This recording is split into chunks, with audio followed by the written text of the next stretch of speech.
ഇനി അടുത്ത നോക്കൂ, രാഹുലുമായി അദ്ദേഹത്തിന് അടുത്ത ബന്ധമുണ്ട്. ഏറിയും കുറഞ്ഞും രാഹുൽ ഗാന്ധിക്കെതിരെ കേന്ദ്ര ഏജൻസികൾ വാളെടുത്ത സമയത്ത് തെരുവ് പ്രക്ഷോഭങ്ങൾക്കടക്കം നേതൃത്വം നൽകിയ ഒരാൾ എന്ന നിലയ്ക്ക് കെ.സി. വേണുഗോപാലോട് രാഹുൽ ഗാന്ധിക്ക് ഒരു ആശ്രയത്വ മനോഭാവം കൂടിയുണ്ട് വേണമെങ്കിൽ.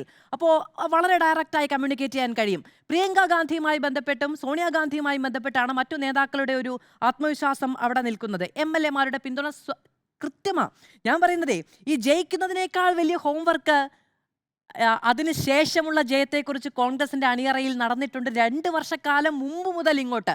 ഒരുപക്ഷെ പോസ്റ്റർ ഒട്ടിക്കാനും ഒരുപക്ഷെ ചുവരെഴുതാനും കേരളത്തിലെ അണികൾ തെരുവിൽ നിറഞ്ഞപ്പോൾ അതിനുശേഷമുള്ള രാഷ്ട്രീയ കളികളിലേക്ക് കൂടി നീട്ടിവെച്ച നേതാക്കളെ നമ്മൾ കേൾക്കുകയും ചെയ്തിരുന്നു. ഞാനത് ഇപ്പോൾ എടുത്തു പറയുന്നില്ല എന്ന് മാത്രമേ ഉള്ളൂ. അപ്പോൾ ആ നിലയ്ക്കുള്ള ഒരു ഹോംവർക്ക് അതിനുശേഷമുള്ള ജയത്തിന് ശേഷമുള്ള കസാര കളിക്കു കൂടി കോൺഗ്രസിൽ ഉണ്ടായിരുന്നു എന്നത് മറന്നുകൊണ്ടൊന്നും നമുക്ക് പോകാൻ കഴിയില്ല. ഗ്രൂപ്പ് കളിക്ക് അന്ത്യമുണ്ടാകും. AI ഗ്രൂപ്പുകൾ ഇനിയില്ല, ടീം UDF ആണ് എന്നൊക്കെ ആയിരുന്നല്ലോ. ഐ ഗ്രൂപ്പ് ഇപ്പോഴും ചെന്നിത്തലയ്ക്കൊപ്പം ഏറെക്കുറെ ഒരു ഉറച്ചു നിൽക്കുന്നു എന്ന് പറയും. ഗ്രൂപ്പ് എവിടെ പോയി?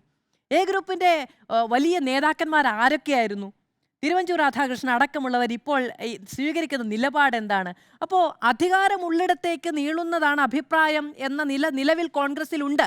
ഇനി പറഞ്ഞല്ലോ, MLA-മാരുടെ പിന്തുണ ഇത്ര പേർക്ക്, ഇത്ര പേരുടെ പിന്തുണ, കെ.സി. വേണുഗോപാലിന് ഇത്ര പേരുടെ പിന്തുണ എന്നുള്ളത് അത് എവിടെ നിന്നാണ് ഉണ്ടായത്? 24 മണിക്കൂറിനകം സ്ഥാനാർത്ഥി പട്ടിക പ്രഖ്യാപിക്കുമെന്ന് പ്രതിപക്ഷ നേതാവ് പറഞ്ഞിരുന്നെങ്കിൽ അതിൻ്റെ കാൽക്കുലേഷനും ആ പട്ടികയുടെ ഒരു ഏകദേശ രൂപവും അദ്ദേഹത്തിന് കൈവശം ഉണ്ടായിരുന്നു.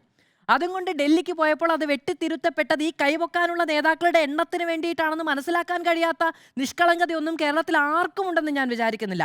ഇപ്പോൾ ഈ കൈവെക്കാനുള്ള എണ്ണക്കണക്ക് പറയുന്നുണ്ടല്ലോ, ആ എണ്ണക്കണക്ക് ഒപ്പിക്കാൻ വേണ്ടി തന്നെയാണ് ദിവസങ്ങൾ. അതിൽ കെ. സുധാകരന്റെ സ്ഥാനാർത്ഥിത്വം ഒക്കെ ഒരു ഡമ്മി ആയിരുന്നു.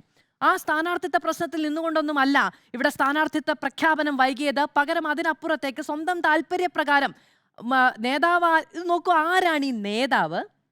ഞാനാണ് നിങ്ങളുടെ നേതാവെന്ന് അണികൾക്ക് നേരെ കൈചൂണ്ടി പറയുന്ന ആളല്ല നേതാവ്.